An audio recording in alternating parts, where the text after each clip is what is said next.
मंत्रोच्चारण के बीच विधि विधान से खुले 11वें ज्योतिर्लिंग श्री केदारनाथ धाम के कपाट। मुख्यमंत्री पुष्कर सिंह धामी बने कपाट खुलने के साक्षी। नमस्कार, आप देख रहे हैं UK 24/7 news powered by Trueway taxis private limited. Uttarakhand में रुद्रप्रयाग स्थित विश्व प्रसिद्ध 11वें ज्योतिर्लिंग केदारनाथ धाम की कपाट आज शुक्रवार को विधि विधान से खुल गए हैं, जहाँ मुख्यमंत्री पुष्कर सिंह धामी भी कपाट खुलने में साक्षी बने हैं। आपको बता दें कि सीएम धामी ने कपाट खुलने पर केदारनाथ धाम में पूजा अर्चना कर प्रदेश में सुख समृद्धि और शांति की कामना की है। आपको बता दें कि केदारनाथ धाम में सबसे पहली पूजा प्रधानमंत्री नरेंद्र मोदी के नाम पर संपन्न हुई है, जहां मंत्रोच्चारण हर हर महादेव के उद्घोष एवं सेना के ग्रेनेडियर रेजिमेंट के बैंड की भक्तिमय धुनों के बीच बाबा केदार के कपाट आज सुबह 7 बजे खोल दिए गए।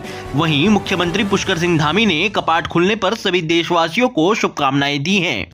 सभी काम किए गए हैं और आज यात्रा प्रारंभ हो गई है। बाबा के द्वार खुल गए हैं तो यात्रा अच्छी होगी। हम सभी देशवासियों का, सभी श्रद्धालुओं का, सबका स्वागत करते हैं।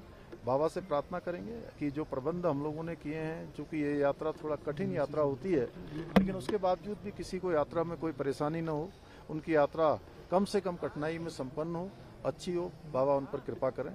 पहली पूजा मोदी जी के नाम पे की गई और जिस तरीके की आपने कहा देश में स्थिति है उसको लेकर के, देखिए, बाबा के, हमारे प्रधानमंत्री श्री नरेंद्र मोदी जी बाबा के अनन्य भक्त हैं और उनके प्रधानमंत्री बनने के बाद ही 2013 की आपदा के बाद ये पूरा क्षेत्र, पूरा बाबा का परिसर तहस नहस हो गया था।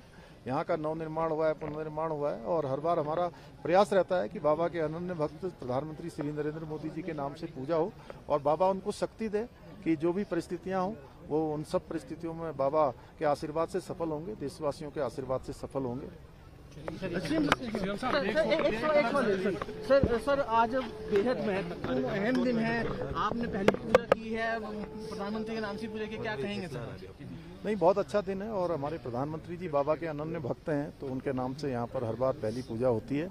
इस बार भी पूजा की है कि बाबा उनको शक्ति देंगे कि वो देश का नेतृत्व लंबे समय तक करेंगे और भगवान उनको स्वस्थ रखेंगे। हर प्रकार से जो भी चुनौतियाँ आएंगी उन चुनौतियों में उनको सफलता मिलेगी। केदारनाथ धाम में काफी परिवर्तन देखने को मिल रहे हैं, क्राउड मैनेजमेंट को भी लेकर आप लोग काफी काम कर रहे हैं, क्या कहेंगे सर? किस तरह क्राउड? हमारा प्रयास है कि ये यात्रा अब में आने वाले श्रद्धालु, बाबा के भक्त, उनकी यात्रा आसान हो, उनकी यात्रा सरल हो और यहाँ पर नवनिर्माण, पुनर्निर्माण के काम प्रधानमंत्री जी के 2014 में जब से उन्होंने इस दायित्व पर काम करना प्रारंभ किया तभी से शुरू हुआ। पहले ये परिसर पूरा क्षतिग्रस्त हो गया था 2013 की आपदा के बाद। नवनिर्माण यहाँ हुआ है, पुनर्निर्माण हुआ है, अनेक प्रकार के मास्टर प्लान पर काम चल रहा है और जल्दी से जल्दी हमारा प्रधानमंत्री जी के मार्गदर्शन में इस नवनिर्माण और पुनर्निर्माण को कार्य करने के लिए हमारा प्रयास है। पहलगांव को लेकर भी आपने यहाँ पे अपनी बात रखी, क्या कहना चाहेंगे? आपने कहा कि एक्शन लिया जाएगा, कड़ा एक्शन?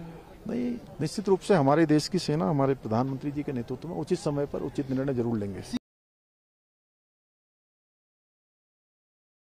अगर आप भी देहरादून से दिल्ली और दिल्ली से देहरादून आने का एक बजट फ्रेंडली और कंफर्टेबल ट्रेवल प्लान कर रहे हैं तो देहरादून में ट्रूवे टैक्सीज प्राइवेट लिमिटेड आपके लिए परफेक्ट सॉल्यूशन लेकर आए हैं। शेयरिंग कैब फैसिलिटी, जिसमें सिर्फ 999 रुपए देकर आप कार में, शेयरिंग कैब में अपनी सीट बुक कर सकते हैं। So guys, what are you waiting for? Screen पर दिए इस नंबर पर कांटेक्ट कीजिए और अपनी सीट बुक कीजिए। अपनी राइड को और भी खूबसूरत, अपनी जर्नी को और भी कंफर्टेबल बनाइए ट्रूवे टैक्सीज प्राइवेट लिमिटेड के साथ। And one more thing, there is no any hidden charges, fixed price, spacious cars, well experienced drivers, convenient pickup and drop points, and separate cabs for male and females. So guys, have a wonderful journey. All the best.